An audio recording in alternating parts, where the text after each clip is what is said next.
நீங்கள் பார்த்துக் கொண்டிருப்பது உங்கள் விஜய். ஸ்ரீராம ராம ராமேதி ரமே ராமே மனோரமே சஹஸ்ரநாம தத்துல்யம் ராமநாம வரானனே. ஸ்ரீராமனின் பாதையில் மேலும் தொடர்கிறோம். தற்போது கிஷ்கிந்தையில் உள்ளோம். ஒரு முக்கியமான இடத்தை அடைந்துள்ளோம். பம்பா சரஸை தரிசித்து கொண்டு அருகே இருக்கும் லக்ஷ்மி கோவில் மற்றும் சபரி ஆசிரமத்தை காணப்போகிறோம். எங்கும் லக்ஷ்மி உள்ளாள். ஆனால் இந்த இடத்தில் ஒரு சிறப்பு. ராமன் இவ்விடத்துக்கு வந்தபோது லக்ஷ்மி தேவி கூட வரவில்லை. அவள்தானே சீதை. ஆனால் சீதையை தொலைத்துத்தானே ராமன் தேடிக்கொண்டிருக்கிறார். ஆகையால் இந்த இடத்தில் தனி கோயிலாக லக்ஷ்மியே எழுந்தருளி பண்ணி உள்ளார்கள். இங்கு வாழும் மக்களுக்கு தங்களுக்கும் சீதையை தரிசிக்க வேணுங்கிற ஆசை இருக்காதா? அதற்கு ராமன் ஒரு வழிவகுத்து கொடுத்தான். யுத்தம் முடிந்த பிற்பாடு புஷ்பக விமானத்தில் அனைத்து குரங்குகளையும் ஏற்றி கொண்டு ராமன் திரும்ப அயோத்தி நோக்கி பறக்கிறார். அப்போது கிஷ்கிந்தையினுடைய மேலே பறந்து சற்று நேரம் நிறுத்தி இங்கிருக்கக்கூடிய அனைத்து குரங்கு பெண் குரங்குகளையும் ராமன் புஷ்பக விமானத்தில் அமர்த்தி கொண்டார். அப்பதான் முதல் முறையாக இந்த ஊர்ல இருக்கிற பெண்களெல்லாம் சீதையை கண்டார்கள். அவர்களுக்குத்தான் எவ்வளவு உவகை! அன்று அவர்கள் அடைந்த ஆனந்தத்தை இன்றும் கிஷ்கிந்தையில் வாழும் அனைவரும் பெற வேண்டும் என்பதற்காகத்தான் இந்த லக்ஷ்மி கோவில் ஏற்பாடு செய்யப்பட்டுள்ளது. ரொம்ப ஆச்சரியமான சன்னதி. ஒரு பக்கத்தில் பம்பா சரஸ், தாமரைகள். அந்த தாமரையில் வீற்றிருக்கும் லக்ஷ்மி தாமரை போன்ற நிறம் படைத்தவள், தாமரை மாலையை அணிந்தவள், விளையாட்டு தாமரைகள் தன் திருக்கைகளிலே பற்றியவள், தாமரை போன்ற திருக்கண்கள் உடையவள். பத்மப்பிரியே, பத்மினி பத்மஹஸ்தே, பத்மாலயே, பத்மதலாயதாட்சி என் அன்றாடம் நாம் லக்ஷ்மி தேவியை வணங்குகிறோம். லக்ஷ்மி கோவிலை தரிசித்தோம். அந்த சீதையினிடத்தில் தான் ராமனுக்கு எவ்வளவு காதல்! அதை உணர்ந்திருந்தாள் போலும் சபரி. சீதை ராமனுக்கு கூட இருந்திருந்தால் எவ்வளவு பரிவாக தொண்டு புரிந்திருப்பளோ அத்தனை பரிவோடுதான் சபரி தொண்டு புரிந்தாள். இப்ப நாம ரொம்ப புனிதமான இடத்தை அடைந்துள்ளோம். இதுதான் சபரியினுடைய ஆசிரமம். குஹன் வேடனாக பிறந்தான். சபரி அதே போல வேட்டுவ பெண். ராமன் குஹனோடும் பழகினார், தம்பியாக ஏற்றுக்கொண்டார். அதே போல சபரியினிடத்தே பழகினார், சிறந்த தொண்டு புரிந்தவளாக ஏற்றுக்கொண்டார். இந்த ஆசிரமத்தில் நாம் இருந்தாலே நம்முடைய பாபங்கள் பலதும் விலகும். நாம் சுத்தி அடைகிறோம், பியூரிஃபை ஆகிறோம்னு ஆங்கிலத்தில் சொல்லலையா? நம்ம உடம்பு சுத்தமாகணும், மனசு சுத்தமாகணும், ஆத்மா சுத்தமாகணும். அது அத்தனை இங்கே இருந்தால் நடக்கிறது. ஏன்னா சபரி அப்படி ராமனிடத்தில் கூறினாள். உங்கள் எல்லாருக்கும் சபரியினுடைய கதை தெரியும். மதங்கர் தான் அவளுடைய ஆசான். அந்த ஆச்சாரியன் பரமவதம் மோட்சத்துக்கு போகிறார். அப்போ சபரி கேட்கிறாள், என்னையும் கூட கூட்டின்னு போகணும். அவர் சொன்னார், நீ இரு, ராமனும் லக்ஷ்மணனும் உன்னுடைய குடிசை நோக்கி வருவார்கள். அவர்களுக்கு தொண்டு புரிந்து பழம் கனிகள் எல்லாத்தையும் கொடுத்துட்டு அப்புறம் வரலாம் அப்படின்னு கூறினார். காத்திருந்தாள். இதோ ராமனும் லக்ஷ்மணனும் வந்தார்கள்.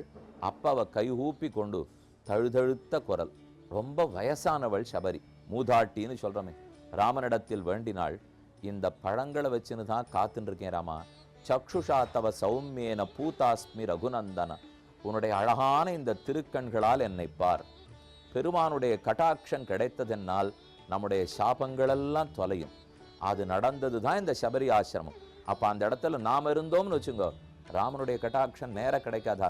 எவ்வளவு ஆசை இருந்திருந்தா அவ கொடுத்த பழத்தை வாங்கி வாங்கி சாப்பிட்டுருப்பார். இத்தனைக்கும் குஹன் கொடுத்த பழத்தை மறுத்துட்டார் ராமன், மாட்டேன்னுட்டார். ஏன்னா கை கோவித்து கொள்ளுவாள், நான் சுகபோகத்தை அனுபவிக்க மாட்டேன்னு பிரதிஜை பண்ணிட்டு வந்திருக்கேன். இது குஹனுக்கு கொடுத்த பதில். ஆனால் சபரி கையால் வாங்கி சாப்பிட்டால் என்ன வேறுபாடு தெரியுமா?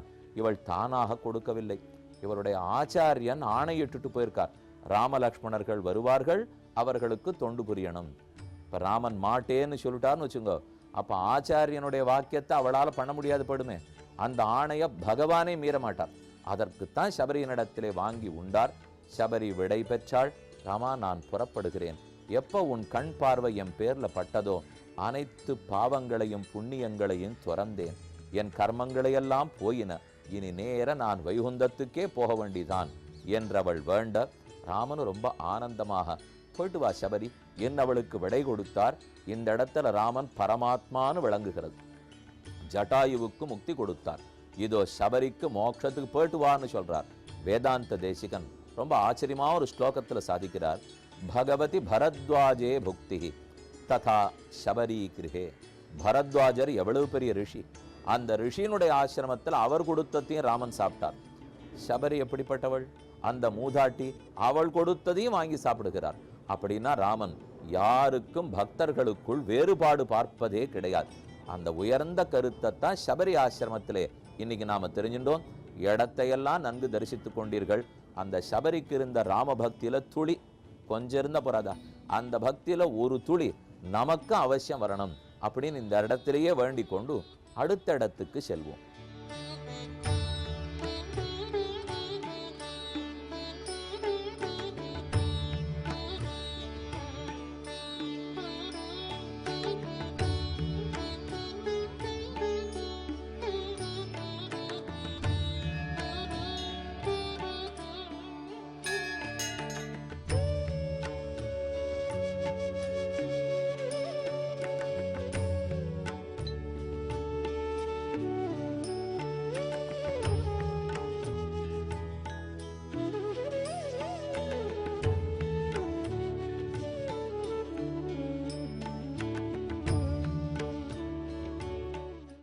இப்போ நம்ம கிஷ்கிந்தையில் மதுவனம்ங்கிற இடத்துக்கு வந்திருக்கிறோம்.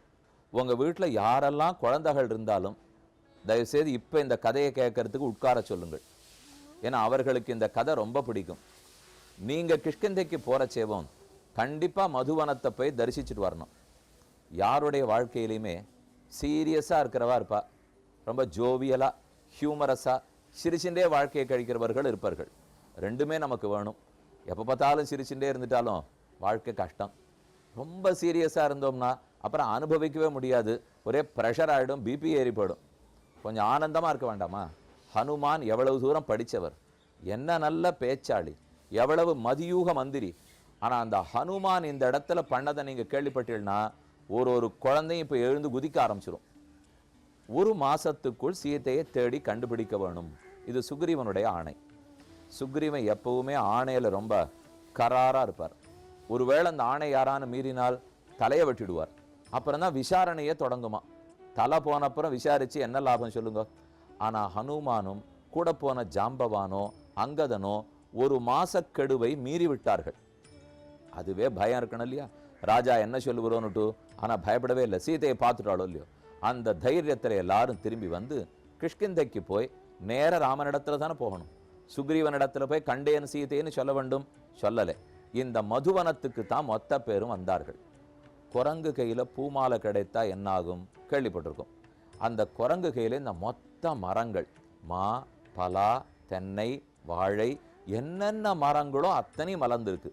ஒரே பூ மரங்கள், பூச்செடி கொடிகள், பூங்கொத்துக்கள், புதர்கள், அங்கங்கே சின்ன சின்ன குளங்கள், குயில் பாடின்னு இருக்கு, மயில் ஆடின்னு இருக்கு, சேவல் கூவுறது.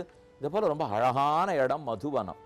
அதில் என்னென்ன புஷ்பம் உண்டோ எல்லாத்திலேருந்து தேன் ஒழுகுகிறதாம். பழங்கள்லாம் அப்படியே தேன் மாம்பழம் ஆட்டம் தொங்கறதாம். இதை பார்த்த உடனே ஆஞ்சநேய சுவாமி சொல்கிறார், நாமோ போன காரியத்தை முடிச்சுட்டோம், வழியில் இந்த தோட்டம் இருக்குது, உள்ளே புகுந்துட வேண்டிதான். ஓங்கி துவம்சம். எத்தனை வானரங்கள் உண்டோ எல்லாம் சேர்ந்து இதை அழிப்போம், எல்லாத்தையும் வாங்கி வாங்கி குடிப்போம். எத்தனை பழம் இருக்குமோ காய் இருக்கோ சாப்பிடுவோம், மரம் செடி கொடி எல்லாத்தையும் பேத்து தூக்கி போடுங்க அப்படின்னு சொல்லிட்டு குரங்குகளுக்கெல்லாம் கும்மாளம் தாங்கலை. அது இங்கே தாவறது, அங்கே தாவறது, இங்கே குதிக்கிறது. 2 சர்க்கம் முழுக்க வால்மீகி பகவான், அவர் எவ்வளோ பெரிய ரிஷி. குரங்கு இங்கேயும் அங்கேயும் தாவி, இந்த சின்ன பசங்கள்லாம் அம்பல ஏறி தும்பல பாயங்குறோமே, அதை போல தாவறதை சொல்கிறதுக்கு வால்மீகியால் முடியுமான்னா ரொம்ப ஆனந்தமாக சொல்லியிருக்கார். ஒரு குழந்தை அழுதுதான், ரொம்ப சாப்பிட்டுட்டு அழறதான். இன்னொரு குழந்தை காக்கா காக்கான்னு சிரிக்கிறதான், அதுக்கு என்ன சாப்பிட்டோன்னே தெரியல சிரிக்கிறது. ஒன்று உருண்டு உருண்டு போகிறது, ஒன்று சீதையை நான் தான் பார்த்தேங்கிறது, ஹனுமார் எங்கே பார்த்தார் நான் தான் சீதையை பார்த்தேன்னு இன்னொன்று கத்துறது. இப்படி ஒன்று காயந்தி, நிருத்தியந்தி, நவந்தி, எதோ பண்ணி கொண்டு மொத்தம் துவம்சம், எல்லாம் நாசம். இது சுக்ரீவனுக்கு உயிரினும் மேலான தோட்டம். இது சுக்ரீவனுடைய தோட்டம். அவன் உயிரை போல பாதுகாத்து வளர்த்துருக்கான். இதுக்கு ததிமுகன் அப்படின்னு அவனுடைய உறவுக்கார ஒருத்தரை காவலாளியாக வச்சிருக்கார். ததிமுகன் வந்து தடுத்து பார்த்தார். என்ன ஆஞ்சநேயா, நீயே இந்த மாதிரி தொண போற, நீ எப்போ எல்லாத்தையும் தப்பெல்லாம் தடுப்பியே, ஏன் பண்ணலேன்னு கேட்கிறார். ஓங்கி முட்டியால ஹனுமானே அவர் ஒரு உத விட்டார். அந்த பெரிய ஆஞ்சநேயரை இன்னைக்கு இந்த இடத்துல நம்ம சேவிச்சுக்கிறோம். அப்படியே சிந்தூர மயமா அவ்வளவு உயரத்துல ஒரு ஹனுமான் கெட்டியா தன் திண்ம தோத்த நின்று இருக்கார். ததிமுகன் பயந்தே போயிட்டான். இவாளோட நமக்கே வம்புன்னுட்டு நேர சுக்ரீவன் இடத்துல ஓடினான். காலில் விழுந்து ஒரு உயிர் போயிடுத்து சுக்ரீவான்னா. சுக்ரீவன், நான் உயிரோட தானே இருக்கேன், ஏன் எங்க உயிர் போச்சுன்னால், உன்னுடைய உயிரினு மேலான தோட்டம் அழிந்தது, ஆஞ்சநேயரே பார்த்துட்டு இருக்கார், அவரே தூண்டி விட்டு மொத்த தோட்டத்தையும் அழிச்சுட்டார். இந்த வார்த்தை சுக்ரீவன் காதுல விழுந்தது. தம் வாளை தூக்கி பக்கத்தில் இருந்த பாறை மேல ஓங்கி அடிச்சான். லக்ஷ்மணன் தான் கூட உட்காந்துருக்கார். குரங்குக்கு எப்பவும் சந்தோஷம் வந்ததுன்னா வாளை தூக்கி அடிக்கும். இவர் வாளை தூக்கி அடிச்ச உடனே லக்ஷ்மணனுக்கு தோணித்து, என்ன முக்கியமான தோட்டம் போயிடுத்துன்னு வந்து சொல்றான், வாளை தூக்கி அடிக்கிறியேன்னு கேட்டார். சீதைய பார்த்தாச்சு லக்ஷ்மணா, அதுதான் எனக்கு திருப்தின்னா. லக்ஷ்மணனுக்கு புரியல. வந்தவன் வேற ஏதோ செய்தி சொல்றான், நீ ஆனா சீதையை பார்த்தாச்சுங்கிறியனால் 30 நாள் தாண்டியும் நான் கொடுத்த கெடு தாண்டியும் தைரியமா என் தோட்டத்தை வந்து குரங்குகள் அழிச்சிருக்குன்னா அப்ப சீதையை கண்டிப்பா பார்த்துருக்கணும். அந்த தைரியத்துல தான் இது நடக்கிறதுன்னு சுக்ரீவன் ஆனந்தப்பட்டானா. பெரியோர்கள்லாம் எழுதி வச்சிருக்கா, நல்ல வேளை குறுக்க மதுவனம் இருந்ததோ எங்கள் ராமனின் முதுகு பிழைத்தது. அப்படின்னா என்ன அர்த்தம்னா, இந்த குரங்குகளுக்கு இருக்கிற சந்தோஷத்திலே இந்த மதுவனம் மட்டும் நடுவில் இல்லைன்னு வச்சுங்க, அத்தனை ஆர்வத்தோட உற்சாகத்தோட மொத்தம் ராமனிடத்துல வந்திருக்கும். ஓங்கி முதுகுல ஒன்று வைக்கும், கண்டேன் சீதையை. அடுத்த குரங்கு வந்து ஓங்கி முதுகுல வைக்கும், கண்டேன் சீதையை. நல்ல வேளை குறுக்க மதுவனம் இருந்ததோ கொஞ்சம் அதனுடைய சந்தோஷம் மட்டுப்பட்டது. அதனால ஒன்னொன்னா ராமன் முன்னாடி வந்து அப்பவும் விட்டுடல. ஏதேதோ குரங்கு ஒரு குரங்கு முன்னாடி வருது, நான் தான் கண்டேன் சீதை. ராமன் உடனே ஆர்வத்தோட நீ தான் பாத்தியாங்கிறார். இல்லை நான் பார்க்கலேன்னு அது கியூல பின்னாடி படுமா.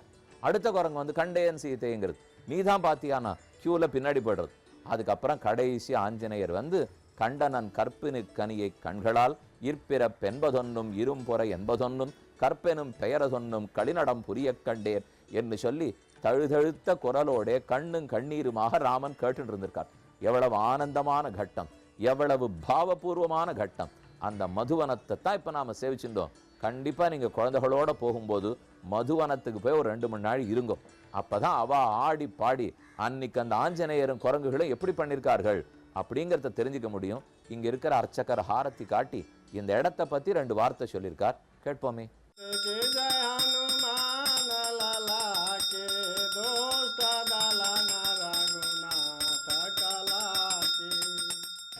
ये सीता माँ का सुधि लेकर लंका से आए थे, जो न हो सीता सुधि पाई, मधुबन के फल सकई न खाई। ये वही हनुमान जी हैं जो सीता माँ का सुधि लेकर यहाँ फल खाए थे। यही हनुमान जी यहाँ विराजमान हैं।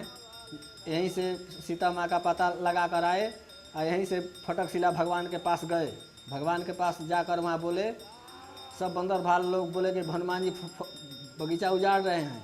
तब बोले भगवान की जमवंत जी कि नहीं, हो सकता है कि सीता का पता लगा कर हनुमान जी आ गए तबे फल खाए हैं। यही बात यहाँ का प्रचलित है। यही हनुमान जी हैं जो सीता माँ का सुधि लेकर यहाँ मधुबन में आकर फल खाए।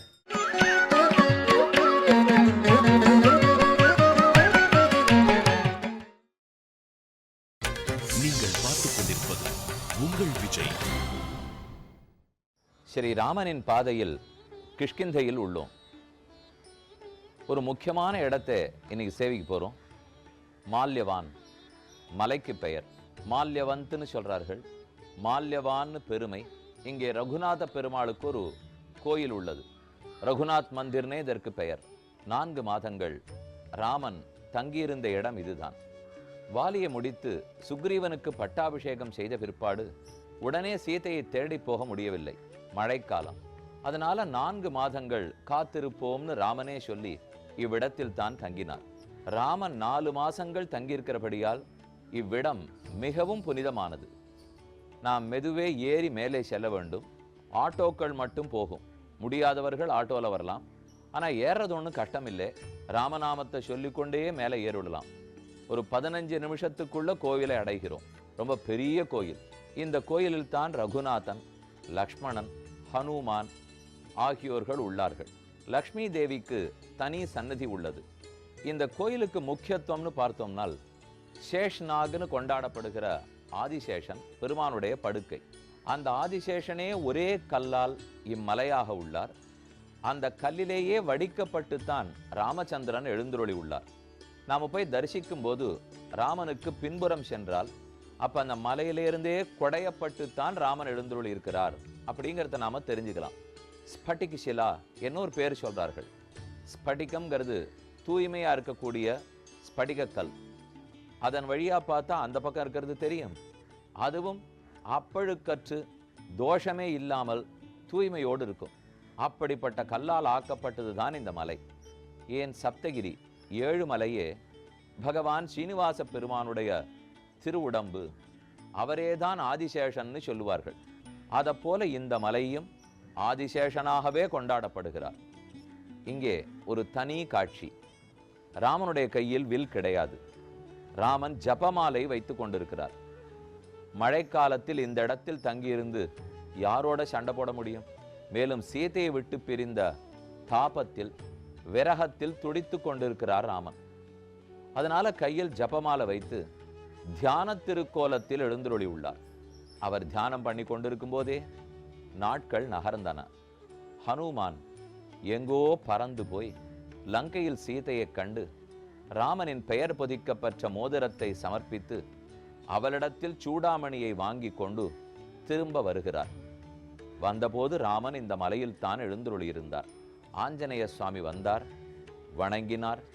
கண்டனன் கற்பினு கனியை கண்களால், ராமா நான் சீதையை கண்டேன். ஆனா சீதைங்கிற ஒரு மனித பெண்ணை மட்டும் நான் பார்க்கல. உயர்ந்த குடிப்பிறப்பு, சிறந்த பொறுமை, நெருப்பை போன்ற கற்பு, இந்த 3ம் சேர்ந்து நாட்டியமாடுவதைத்தான் கண்டேன் என்று கூறிக்கொண்டே தன் கையில் இருந்த சூடாமணியை ராமனிடத்தில் சமர்ப்பிக்கிறார். என்னைக்கு அதே திருக்கோலத்தில் தான் ஆஞ்சநேய சுவாமி உள்ளார்.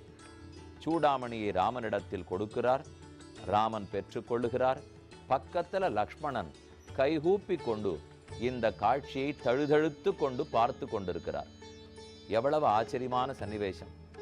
ஒரு ராமன் கடவுள், அவர் ஒரு ஹனுமானை எதிர்பார்த்திருக்கிறார். அவரிடத்துல நன்றியோடு இருக்கிறார்.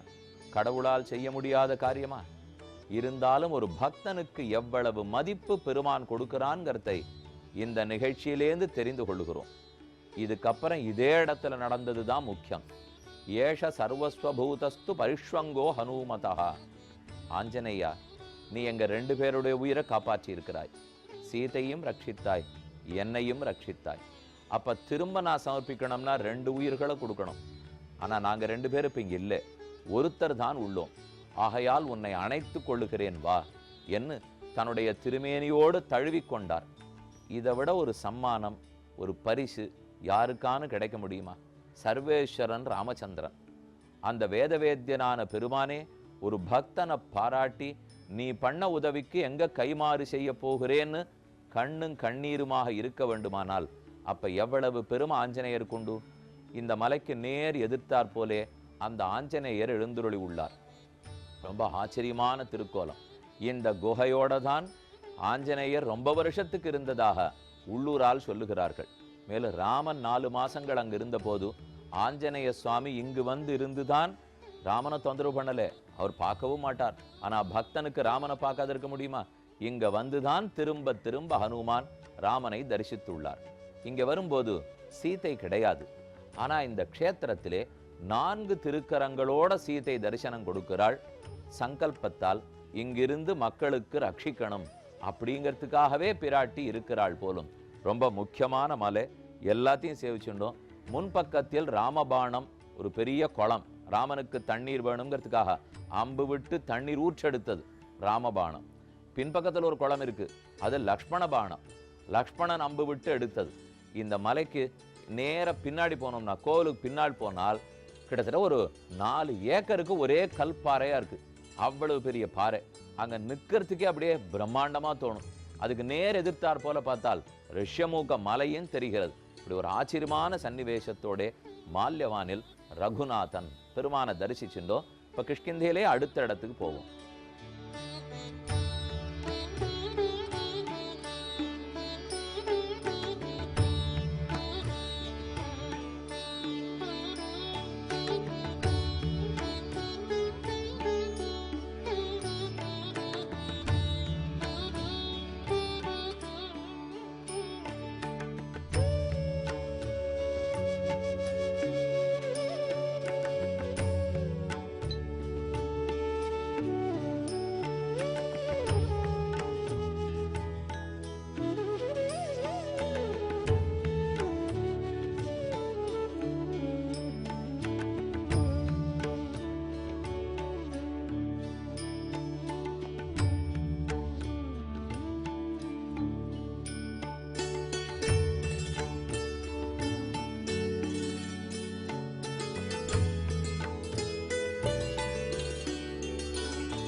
ராம அனுயாத்திரையில் நாம் இப்போது இருப்பது கிஷ்கிந்தா சாம்ராஜ்யத்தில் உள்ள மால்யவான்கிற மலையிலே.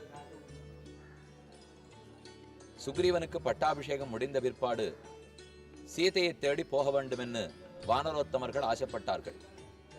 ஆனால் உடனே மழைக்காலம் வந்துவிட்டபடியாலே யாரும் வெளியிலே போய் தேட இயலவில்லை. 4 மாதம் காத்திருக்க வேண்டிய நிர்பந்தம் ஏற்பட்டது. ராமன் கைகேயிக்கு கொடுத்த வரத்தின்படி தான் நாட்டிலே இருப்பதில்லை. அதனாலே கிஷ்கிந்தா ராஜ்யத்துக்குள்ளே போகாமல் வெளியிலே இருக்கக்கூடிய இம்மலையில், மால்யவான் என்று பெயர் பெற்ற இம்மலையில் 4 மாதங்களை லக்ஷ்மணனோடே கழித்தான். கார்காலத்திலே இங்கே சுற்றி இருக்கக்கூடிய அழகிய வனம், மந்தமாருத்தம் காற்று, பம்பா சரஸிலிருந்து வீசுகிற தாமரை தாத்துக்களோட கூடின மாருத்தம், இந்த காற்றெல்லாம் ராமனை நாகிய விட்டு பிரிந்து பிரிவாற்றாமையாலே விரகதாபத்தாலே துன்புறுத்தின. 4 மாதங்களும் அதை கண்டுகொண்டே கழித்தானி ராமன். 4 மாதங்கள் முடிந்த பிற்பாடு லக்ஷ்மணன் போய் செய்தி சொல்ல, சுக்ரீவனும் ஆசை கொண்டு வானரங்கள் எல்லாவற்றையும் திரட்டி சீதையை நோக்கி தேடுவதற்காக வடக்கும் மேற்கும் கிழக்கும் தெற்கும் அனுப்பினான்.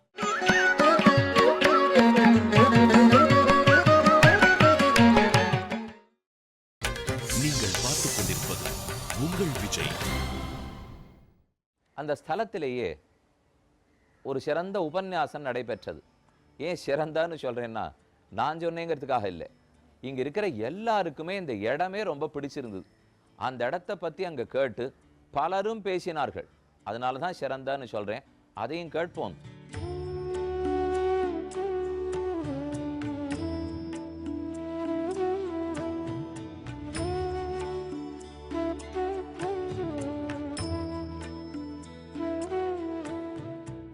இனிமே நாம போய் தேடுவோம்னுட்டு வானரோத்தமர்கள் அத்தனை பேரையும் அழைத்தான். இவ்விடத்திலே கூடினார்கள். கிஷ்கிந்தேலிருந்து வந்தவர்கள் எல்லா இடத்திலையும் சுத்தி என்னென்னலாம் வானர் ராஜ்யம் இருக்குமோ எல்லாரையும் அழைத்தான். ஒரு திசையிலே ஒத்தொத்தரை அனுப்ப ஆரம்பித்தான் சுக்ரீவன். நீங்கள்லாம் வடக்கு நோக்கி போங்கள், நீங்கள் கிழக்கு நோக்கி போங்கள், நீங்கள் மேற்கு நோக்கி போங்கள். அப்போது தெற்கு நோக்கி போவதற்காக 4 முக்கியமான பேர்களை அழைக்கிறான் சுக்ரீவன். ஜாம்பவானை அழைத்தான், அங்கதனை அழைத்தான், ஹனுமானையும் அழைத்தான். இவர்கள் முக்கிய பிரதானிகளாக புறப்பட்டார்கள். அவர்கள் வந்தவுடனே ராமனும் சுத்து முத்தும் பார்க்கிறார். எல்லாரும் துடிச்சுருக்கா போய் தேடணுங்கிறதுக்காக. ஆனா கூட்டால ஹனுமான் ஒரு மூலையில எழுந்துருளி இருந்தார். அவர் மனசு இன்னும் ஒப்பலை. அது என்ன புருஷோத்தமன் ராமன் சக்கரவர்த்தி திருமகன் ஒரு மனைவி பெண்ணை பிரிஞ்சுட்டத்துக்கு இத்தனை பாடா? அவர் நைஷ்டிக பிரம்மச்சாரி இல்லையோ, அதனால பிரிந்த துன்பம் அவருக்கு தெரியலை. பிரிஞ்சு வந்துட்டோம் ரொம்ப திருப்தியா இருக்குன்னு இருக்கிறவா பல பேர் இருக்கலாம். இருந்தாலும் ராமனு சீத்தை அப்படிப்பட்டவர்கள் அல்லர்கள். அதனால பிரிவி துன்பம் அவர்களுக்கு தெரிஞ்சிருக்கு. ஹனுமானுக்கு புரிய வாய்ப்பில்லை. என்னமோ காணா போட்டான்னா போட்டா என்ன பண்ண முடியும்? இப்ப அதுக்காக புருஷோத்தமன் சக்கரவர்த்தி திருமகன் ராஜ்யத்தை பாக்குறத விட்டுட்டு என்னதுக்கு இந்த கவலைப்பட்டு இருக்கான்னு ஹனுமான் நினைச்சிருந்தார். அதனாலதான் ராமநாமாங்கிதமான மோதிரத்தை ஹனுமானை அழுகே அழைத்து அவர் கையிலே கொடுக்கிறான் ராமன்.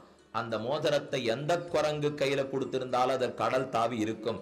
ஹனுமான் மட்டும்தான் தாவணுங்கிற தேவையில்லை. மேலும் எந்த ஒரு ஜீவாத்மாவும் தன் சக்தியாலே தன்னை ரட்சித்துக் கொள்றதும் இல்லை, ஒரு காரியத்தை முடிச்சுடுறதும் இல்லை.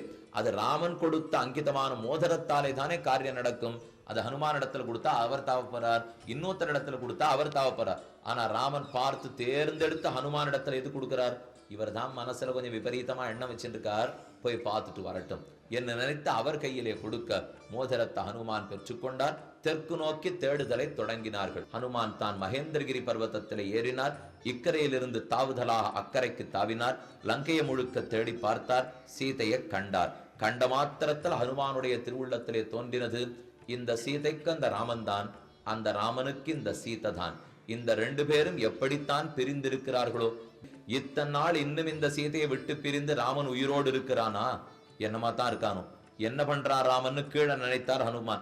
சீதையை பார்க்கிற வரைக்கும் தான் இத்தனையுமே. பார்த்த உத்தர கணத்தில் இன்னும் ராமன் உயிரோடு இருக்கானே, ரொம்ப கঠিன சித்தம்னா ராமனுக்கு. என் அவனை ஏசர அளவுக்கு போயிட்டார் ஹனுமான். இதை நினைக்கிறதுக்குள்ளாக ராவணன் தன் புடைசூழ வந்து நின்று சீதையை துன்புறுத்தினான். 60 நாட்கள் அவகாசம் கொடுத்தான்.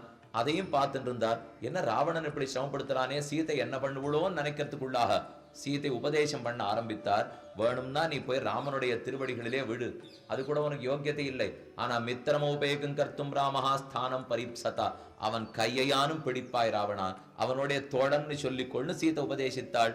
கூடியிருக்கும் போதும் உபதேசிப்பள், பிரிந்திருக்கும் போதும் உபதேசிப்பள். உபதேசத்தாலே திருந்தாத போது அழகாலையும் அருளாலையும் பிராட்டி திருத்தி விடுகிறாள். எத்தனையோ நல்வார்த்தை ராவணனுக்கு சொல்லி பார்த்தாள், அவன் காதிலே ஏறவில்லை. 60 நாட்கள் அவகாசம் கொடுத்து புறப்பட்டு போனான். இனி நாம் வாழ்ந்து லாபமில்லைன்னு உணர்ந்த சீதை தன்னுடைய தலைமுடியிலேயே முடிச்சிட்டு கொண்டு பிராணனை விடுவோம், ஆத்மஹத்தி பண்ணிப்போங்கிற எண்ணத்தோட மரத்தை நோக்கி சென்றாள். ஹனுமானுக்கு புரியல எப்படி சீதையை ரட்சிக்கிறதுன்னுட்டு மேல்கடையில உட்கார்ந்தவர் கீழ்கிளைக்கு வந்தார். ஸ்ரீராமாயணம் முழுக்க ஒரு தடவை தெரிவித்தார்.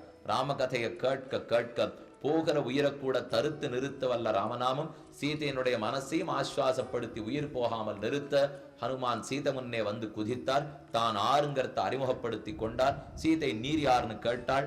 ராமன் ஆறுன்னு வினவ கீதிருஷம் தஸ்ய சம்ஸ்தானம் ரூபம் ராமஸ் கீதிருஷம், ராமனுடைய அங்க அடையாளங்களை சொல்லுன்னு சொல்ல சகலத்தையும் ஹனுமான் விண்ணப்பித்தார். ராமநாமாங்கிதமான மோதிரத்தையும் சீதையினிடத்திலே சமர்ப்பித்தாள். வாங்கினள், முலைக்குவையில் வைத்தனள். தன்னுடைய திருமார்புற தழுவிக்கொண்டு அழுதழுது உம்மி விருகி அவனுடைய உயிர் என்னைக்கோ பிரிந்து போயிருந்ததே, அது அப்படியே இன்று தான் பெற்றா போரே. ஆனால் கிரகித்வா பிரேக்ஷமானாசா பர்த்துக்கர விபூஷணம் பர்த்தாரமிவ சம்பிராப்தா ஜானகி முதிதாபவத். கையிலே மோதிரத்தை கண்டவள் விரல் ஞாபகத்துக்கு வர, விரலை கண்டவள் தோல் ஞாபகத்துக்கு வர, தோளை கண்டவள் ராமனே ஞாபகத்துக்கு வர, ராமனையே காடாலிங்கனம் பண்ணி கொண்டா போலே சீதை விம்மி அன்னே இருந்தாள். ஹனுமானுக்கு ஒரு பக்கத்துல வருத்தம், கண்ணை திறந்து பார்த்து இது வெறும் மோதிர ராமன் இல்லைன்னு நினைத்தால் இந்த பெண்ணு எவ்வளவு துன்பப்படுவளோன்னு தெரியவில்லை.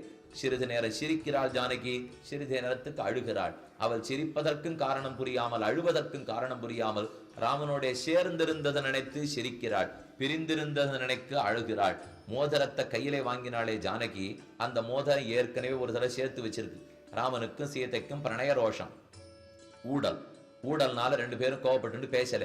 ஏதோ விளையாட்டு போக்கில் சீதையினுடைய நெற்றி திலகத்தை அழிச்சு விட்டான் ராமன். அது நினைத்து சீதை கோபம், பதிவிரத்தை நான் இருக்கே சுமங்கலி, என் நெத்தி குங்குமத்தை எப்படி அழிக்கலான்னு கோவப்பட்டுன்னு 3 நாள் பேசல. அப்புறம் கொஞ்ச நாள்ல ராமனும் உணர்ந்து விட்டான், நாமும் விளையாடி இருக்க வேண்டாம், எத்தையோ விளையாட்டோம் தப்பு பண்ணிட்டோம்னு ராமனுக்கு தெரிஞ்சு போச்சு. ஆனா விட்டு கொடுத்து பேசுறதுக்கு மனசு வரல. நான் புருஷோத்தமன் ஆச்சேன்னு இவர் நினைக்கிறார், நான் தேவதேவ மகிஷி ஆச்சேன்னு அவர் நினைக்கிறார். ஒருத்தருக்கு விட்டு கொடுக்க முடியல. தன் மோதிரத்தை கழட்டி ராமன் கீழே போட்டுட்டு, என் மோதிரத்தை 3 நாளா காணும், ஆரேனும் கண்டுபிடித்தால் கொடுக்கலாம் அப்படின்னு சொன்னா சீதை உடனே தோருக்கேன்னு அந்த மோதிரத்தை எடுத்து கொடுத்துட்டாளாம். அந்த சரித்திரத்தை சீதை இப்ப ஞாபகப்படுத்திண்டு, அன்று சேர்த்து வைத்த மோதிரம் இன்று வெறுவனே பிரிவுக்கு நடுவாக வந்து நிற்கிறதே. இதை ரொம்ப அழகா தெரிவிப்பார்கள். ஹாரோபி நாற்பித கண்டே ஸ்பர்ஷ சம்ரோத பீருணா. தன் திருமார்பலே ஹாரத்தை கூட சீதை சமர்ப்பித்துக் கொள்வதில்லை. ஹாரம் இருந்தால் ராம ஆலிங்கனத்தும் போது இடைஞ்சலா உருத்தலா இருக்க போறதேன்னு ஹாரத்தை கேட்டுவிடலாம் சீதை. ஆனா இப்ப அவனுக்கும் இவளுக்கு நடையிலே 100 யோஜனை விஸ்தீர்ண சமுத்திரமே கிடக்கிறது. ஆனால் இந்த வருத்தத்தை எல்லாம் சீதை ஹனுமானிடத்திலே தெரிவிக்க அவள் சூடாமணியை பெற்றுக்கொண்டார். அந்த சூடாமணி தசரதன் சீதைக்கு கொடுத்தது. அதுதான் இப்ப கடைசியே விடப்பட்டிருந்த ஒரே திருவாபரணம். மத்த அத்தனை ஆபரணத்தையும் இந்த இடத்துல போட்டுட்டு போயிட்டார். இப்ப ஒரு திருவாபரணம் இருந்தத சீதையை ஹனுமான் கையிலே கொடுக்க இப்ப சீதாதூதனாக ஹனுமான் திரும்பி வருகிறார். ஏற்கனவே ராமதூதனாக சென்றார், இப்ப சீதாதூதனாக திரும்பி வந்தார். ரெண்டுத்துக்கு என்ன வித்தியாசம்? இக்கரையிலே இருந்து ஹனுமான் அக்கறைக்கு போறச்சே தன்னை பத்தி என்ன சொல்லிட்டு போனார்? தூதோகம் ராமஸ்ய, நான் ராமதூதன்னு தலையனுமின்னு போனார். சீதையை சேவிச்சார். திரும்பி வந்து ராமனிடத்தில் அடிபணிந்து தாசோகம் கோசலேந்திரஸ்யான்னுட்டார். தூதோகம்னா கூட இன்னும் கொஞ்சம் பட்டம் பதவி இருக்குன்னு அர்த்தம். தாசோகம்னுட்டா அதுவும் படுத்தொல்லியோ. அதனால வெறுமன ராமனை சேவித்தால் தாஸ்யரசம் புரியாது. சீதாராமர்களை சேவித்தா தானே மிதுனத்துக்கு கைங்கரியம்ங்கிறத புரிந்து கொள்வோம். ஹனுமான் அங்கிருந்து திரும்பி வந்தார். ஆக ராமனிடத்துல கடைசியா ஹனுமான் வந்து நின்னார். திருஷ்டா சீதான்னு சீதா திருஷ்டான்னு கூட அவர் சொல்லலை. பார்த்தேன் சீதையை, சீதை காணப்பட்டாள்னு சொல்லவில்லை. காணப்பட்டாள் சீதையின் அருள்யம். ஏன் சீதையை காண்டேன்னு சொல்லியிருக்கலாமே, கண்டேன் சீதைன்னு சொல்லணுமா? சீதையை கண்டேன்னு தானே நியாயமா இருக்கும்னா. சீதையைன்னு ஹனுமான் ஆரம்பிக்கிறதுக்குள்ளே சீதைக்கு என்ன ஆயிடுத்தோன்னு துடிச்சு போடுவனா ராமன். அந்த துடிப்பு சுவாமிக்கு கூடாது, தாசனுக்குன்னா முதல்ல எண்ணம் இருக்கணும். தாசன்ல தலைவர் இல்லையோ ஹனுமான். அதனால முதல்ல கண்டேன்னு சொல்லிடுவோம், அப்ப ராமன் திருப்தி பட்டுடுவான். சீதையை தானே பார்க்க போனேன், சீதையேன்னு சொல்ற அளவுக்கு புத்தி ஒண்ணு இல்லாத போல ராமனுக்கு. ஆக கண்டேன் விட்டாலே சீதையைத்தானே காணப்போகிறார். ஆக கண்டேன் சீதைன்னு சொல்ல ராமனுடனே திரும்ப சொன்னான், அவசரப்படாதே, ஒரு இடத்துல உட்கார்ந்துக்கிறேன். மதுரா மதுராலாபா கிமாஹமம பாமினி, என்னுடைய சீதை ரொம்ப அழகா பேசுவளே, அவ என்னென்ன சொன்னாள்னு ஒன்னொன்னா சொல்லு, அவசரத்திலே சொல்லாதே.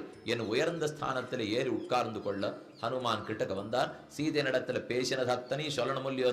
சீதையை பார்க்கலேன்னு விட்டார். கம்பர் அப்படித்தான் எழுதி வச்சிருக்கார். நான் சீதையை பார்க்கலே. நல்ல குடிப்பிறப்பு, கற்பு, பொறுமை, இந்த 3 சேர்ந்து நர்த்தனம் பண்ற ஒரு உருவத்தை பார்த்தேனே தவிர சீதையை நான் பார்க்கவில்லை என்ன ஹனுமான் சொல்ல. ஓ, அதை சொன்னீரா, திடீர்னு பார்க்கலேன்னு பயந்து போட்டேன் என்ன ராமனும் பேசினான். எல்லோரும் சீதை கிடைச்சுட்டாள்ங்கிற ஆனந்தம். அப்பதான் சந்தேசத்தை தெரிவிக்கிறார் ஹனுமான். இனி உன்னை விட்டு பிரிந்து 1 மாசத்துக்கு மேலே உயிர் தரிக்க மாட்டேன்னு சீதை கெடு வைத்து விட்டாள்.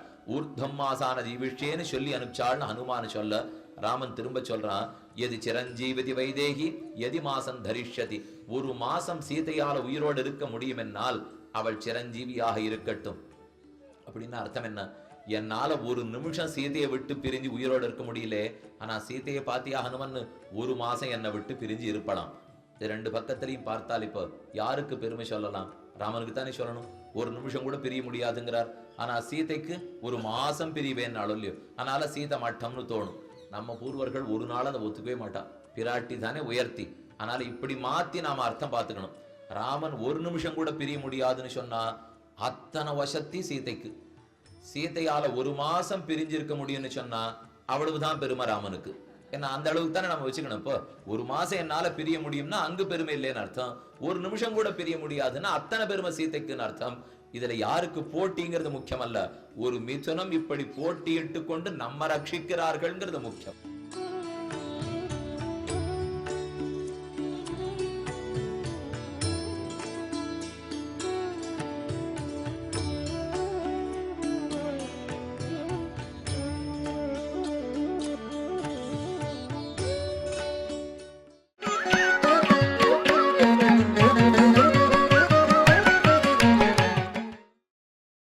நீங்கள் பார்த்துக் கொண்டிருப்பது உங்கள் விஜய். கிஷ்கிந்தான்ற பேர் கேள்விப்பட்ட உடனே நமக்கு முதல்ல ஞாபகத்துக்கு வருவது வாலிக்கும் சுக்ரீவனுக்கும் நடந்த சண்டை. ராமன் மறைந்திருந்து கொன்றார். அதனால ராமனுக்கு ஒரு இழுக்கு அப்படின்னு இன்னி வரைக்கும் பேசி வருகிறோம். அது இழுக்கா இழுக்கல்லவா என்பதை வாலியே முடிவு சொல்லிவிட்டார். அதே போல் வாலியினுடைய மனைவி தாரையும் இதுல எந்த குற்றமும் இல்லை, ராமர் ஒரு விலங்குக்கு தண்டனை கொடுத்தார், குற்றம் புரிந்தவனுக்கு அரசன் தண்டனை கொடுத்தார். தண்டனை கொடுக்கும்போது யாரும் முன்னே வந்து சண்டை போட மாட்டார்கள். மேலும் வேட்டையாடும் போது ஒரு நகரத்துக்குள் புகுந்து புலி வேட்டையாடுகிறதுனால் யாரும் நேரே போய் சண்டை போட மாட்டார்கள், மறந்திருந்து தான் அம்பெய்வார்கள். இதே போலத்தான் ராமனும் செய்திருக்கிறான், ஒரு குற்றமும் இல்லை என்று என்றோ முடித்து விட்டார்கள். இப்ப நாம ராமன் எங்கிருந்து கொண்டு அம்பு விட்டாரோ அந்த இடத்துக்கு போக போகிறோம். சற்றே பாதை கடினமானது. மலைகளில் ஏறி போக வேண்டும். இடதுபுறத்தில் நதி துங்கபத்ரா தெரிந்து கொண்டே வரும். அதுவும் மாலை பொழுது சூரியன் அஸ்தமிக்கிற சமயத்துக்கு ஒரு 6:30 மணி வேளைக்கா போனோம்னால் ஒரு மாதிரி தகதகதகான்னு துங்கபத்ரா வெள்ளி தகதகிற போல இருக்கும். நாம் நடந்து போகிறச்சேவே ரொம்ப அழகான சன்னிவேஷம். கீழே ஒரு சந்நிதி இருக்குது, நரசிம்ம சுவாமியினுடைய சந்நிதி. அந்த சன்னதியை தரிசித்து கொண்டு மேலே ஏறுறோம். பார்த்து ஜாகிரதையாகத்தான் ஏற வேண்டும். எல்லாமே பாறாங்கல் மலைகள். அங்கே ஏறி போன பிற்பாடு ஒரு பெரும் இடம். அங்கே மறுபடியும் திரும்ப வேண்டும். உட்புறத்தில் ஒரு கோயில் உள்ளது. அதனுடைய வெளிப்புறத்தில் தான் இதோ ராமனுடைய பாதங்கள். இங்கு நின்று கொண்டுதான் ராமன் அம்பு விட்டிருக்கிறார். பாதங்கள் அங்கே இருக்கு, பக்கத்தில் அம்பு அடையாளமும் உள்ளது. இங்கிருந்து அம்பு விட்டாருங்கிறத இப்போ பார்த்துப்போம். ஆனால் அம்பு போய் சேர்ந்து வாலி சுக்ரீவர்கள் பேரிலே வாலி பேரில் தைத்ததே அது இங்கிருந்து தள்ளி இருக்கிறது. அது அப்புறம் பார்ப்போம். இப்போ அம்பு விட்ட இடம். இதுக்கு பக்கத்தில் மற்றொரு குகை உள்ளது. சுக்ரீவன் இங்கிருந்து மறைந்திருப்பானா? அதோடு அல்ல, சுக்ரீவனும் ராமனும் இந்த குகைக்குள் அமர்ந்து கொண்டு நிறைய விஷயங்களை பற்றி பேசி இருக்கிறார்கள். எதனால் நான் இந்த போல ரிஷமுக பர்வதத்தில் மறைந்திருந்தேன்? ஏன் என் மனைவியை வாலி திருடி கொண்டான்? என்ன குற்றம் நடந்தது? வாலி எப்படிப்பட்டவன், நான் எப்படிப்பட்டவன், நட்பு எப்படி, இதெல்லாத்தையும் அங்கே தான் பேசி இருக்கிறார்கள். அந்த குகைக்குள்ளே இப்போ உட்காந்துக்கலாம். குடுன்னு இருக்கு. வெளியில் என்ன வெப்பம் அடித்தாலும் அதுக்குள்ளே தெரியறதே கிடையாது. ஆனால் தலை ரொம்ப ஜாக்கிரதையாக இருக்கணும். குனிந்து தவழ்ந்தாப்பில் தான் போகிறதுக்கு முடியும். அது சுக்ரீவன் மறைந்திருந்த குகை. ராமனும் சுக்ரீவனும் பேசி இருந்தது. இந்த புறத்தில் ராமன் அம்பு விட்ட இடம். இதெல்லாம் ஒரு பக்கத்தில் போய் தரிசித்து கொண்டோம். நாம் அடுத்த நாள் சந்திக்கும் போது தான் எந்த இடத்துல போய் அம்பு தைத்ததோ அதையும் பார்க்க போகிறோம். ரொம்ப முக்கியமான இடம்.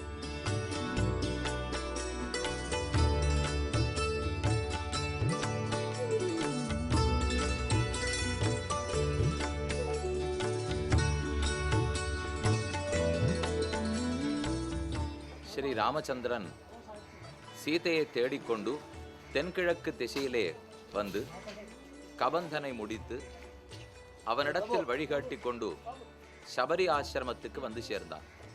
சபரி காய்கனிகளை கொடுத்து பெருமானை ஆராதித்தாள்.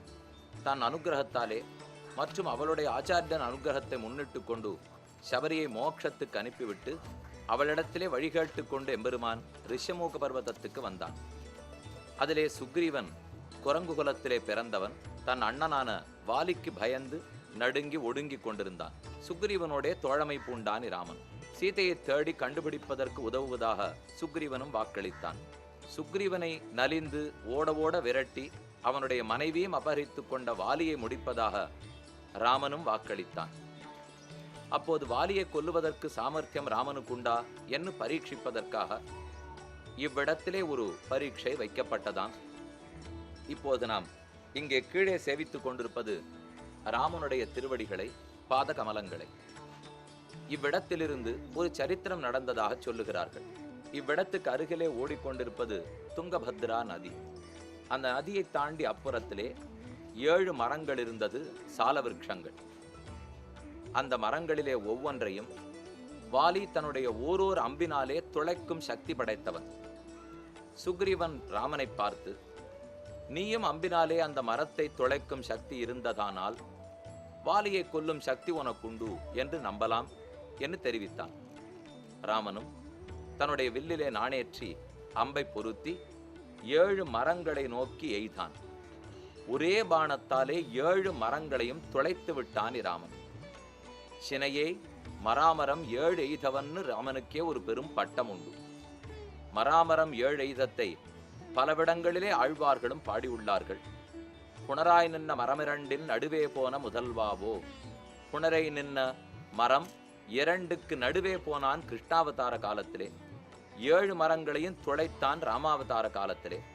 அது இங்கிருந்து அவ்வளவு தூரத்தில் இருந்த மரங்களை துளைத்து காண்பித்தவுடன் இவன் வாலியை கொல்லும் சக்தி படைத்தவன் தான் என்கிற நம்பிக்கை சுக்ரீவனுக்கு ஏற்பட்டதாம்.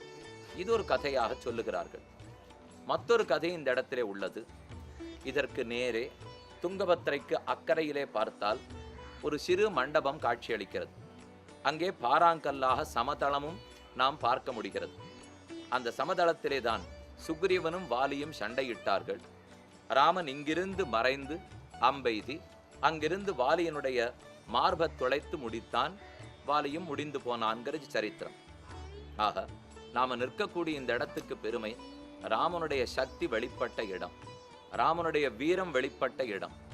எம்பெருமானுடைய சக்தியையும் வீரத்தையும் அடியார்களை ரட்சிக்கக்கூடிய துடிப்பையும் நம்பித்தான் ஓரொரு ஜீவாத்மாவும் வாழ்கிறார்கள். நாம் வாழ்வது நம் சக்தியை நம்பி அல்ல, நம்ம ரட்சிக்கக்கூடிய சர்வ வல்லமை படைத்தவன் பகவான் ஸ்ரீமன் நாராயணன். அதற்கு சாட்சியாகத்தான் அவதார காலங்களிலே எத்தனையோ சேட்டிதங்களை பெருமான் பண்ணி காட்டுகிறான். ஒரு வாலியை கொல்வதோ அல்லது மரங்கள் 7 முடித்து விடுவதோ இதெல்லாம் பெருமானுக்கு பெரிய கீர்த்தியை ஏற்படுத்தக்கூடிய செயல்களே கிடையாது. இருந்தாலும் இதை செய்து காட்டுவது எதற்காக? நம்ம பொறுத்தவரை இதெல்லாம் பெரிய காரியம் அல்லவா?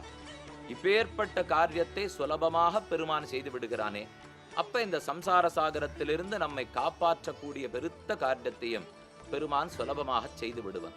அவனுக்கு அந்த சக்தி உண்டு என்று நமக்கொரு விசுவாச நம்பிக்கை ஏற்படுத்துவதற்காகத்தான் இந்த தீர செயல்களையெல்லாம் பெருமான் செய்கிறான். இந்த இடமே எல்லாம் சுற்றுப்புறம் கிஷ்கிந்தை என்று வழங்கப்படுகிறது. இப்போது நாம் வந்திருக்கும் இவ்விடம் வருவதற்கு ரொம்ப சுலபமான இடம். ஆனால் பல பேருக்கு அது புரியாதபடியாலும் தெரியாதபடியாலும் வருவதில்லை. நாம் இருக்கிற இந்த கிஷ்கிந்தைங்கிற இடம் ஹாஸ்பெட்டுக்கு அருகே, கர்நாடகத்தில் ஹாஸ்பெட்டுக்கு அருகே ஹம்பிக்கு பக்கத்துல தான் நாம் இந்த இடத்துல இருந்துட்டு இருக்கோம் இப்போது. ஆக இங்கே ராமனுடைய திருவடிகளை சேவிக்கலாம். சுக்ரீவனும் வாலியும் யுத்தம் பண்ணி இடத்தை இங்கிருந்து சேவிக்கலாம். இந்த பக்கத்திலே 7 மரங்கள் இருந்ததை சேவிக்கலாம். இதற்கு மேலே மலைக்குள் சிறு குகை இருக்கிறது. அந்த குகையிலே அமர்ந்து ராமனும் சுக்ரீவனும் சம்வாதம் பண்ணியதாய் இருவரும் பேச்சுவார்த்தை நடத்தியதாகவும் சொல்லுகிறார்கள். இதெல்லாம் காண்பதற்கு கண்கோடி இருக்க வேண்டிய அழகிய தலங்கள்.